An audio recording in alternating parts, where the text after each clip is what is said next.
guys, welcome back. This is Eric here with Guitarsenal. Today we got a slightly different video, no playing in this video. I wanted to discuss these stamped saddles on the Stratocaster, okay? This is a 2000 Stratocaster, so, you know, I've had it pretty good little minute, going on close to 20 years at this point. And it's got a lot of playing wear, and I've really played the crap out of this guitar. I'm going to show you some other distinctive wear components on the neck, but what we really want to discuss here is these saddles. And if some of you are breaking a lot of E strings, like I know I'm really bad about breaking high E strings, okay? There might be some underlying factors that can be causing it to happen, and I want to discuss that a little bit. I want to show you this blue Tortix pick. Hopefully you can see that in the shot there.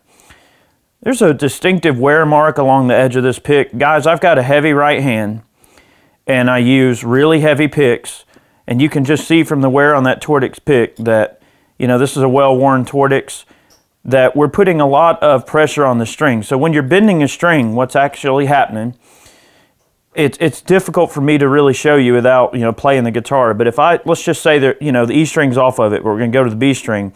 If I take this B string and I move it back and forth, and right now, you know, the saddle's going to move because there's not an E string in place. But if I move this back and forth, you see that it's a distinctive rubbing that is occurring, okay? Now, that also gets sort of worsened a bit when you're hitting that string with your right hand with a pick, and you're pushing. You'll push and let off when you pick a note, right? Like this. Whenever you pick a note. Right? So that movement going back and forth on that saddle will cause these burrs to raise, especially on these stamped saddles, okay? Now there's a lot of upgraded saddles that you can get.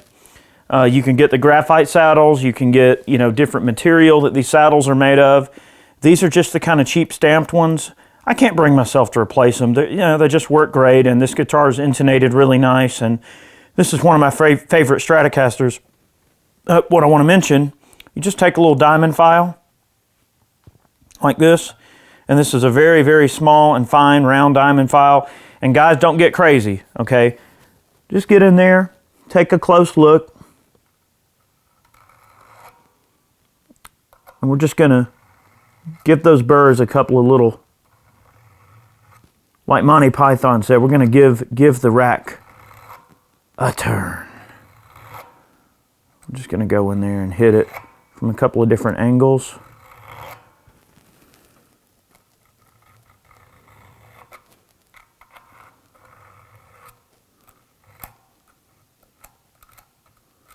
Doesn't take much, guys.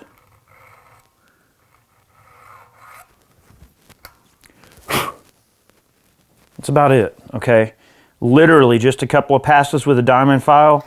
You could even do that, you know, maybe just every single time you change your strings. Just give it a tiny little pass with the file, just enough in case those burrs have been raised, okay? I think that's going to be all right. You could even take a section of the broken string and just set it in there, kind of like you're flossing, and just pull it back and forth. And if it's nice and smooth, you're good to go. If it catches or kinks, then you probably need to get in there and hit those. Now, it's going to happen primarily on the unwound strings. If I were to pull this G and this B off of here, it's definitely, there's burrs under these. So before I put new strings on this guitar, I'm going to clip all these and get in there and dress the inside of all three of these saddles. Because I'm a heavy bender, okay, I bend a lot, and I also have heavy vibrato, and I have a heavy right hand, and that can wear these saddles. So I just want to make this video for you Strat players out there, you know, anybody that's breaking E strings. And this type of a thing can also go over a wide variety of different other instruments, okay? You know, if your Telly's breaking strings, if your Les Paul's breaking strings, look for those burrs on the saddle. That could be the culprit. Guys, thanks for watching. We hope you learned something, enjoyed this video. Guys, I'm not an expert. I'm just an enthusiast, but I try to keep my stuff running. Thank you guys for watching. We post every Monday and Friday here on Guitarsenal. We hope you'll see you soon. Have a good one.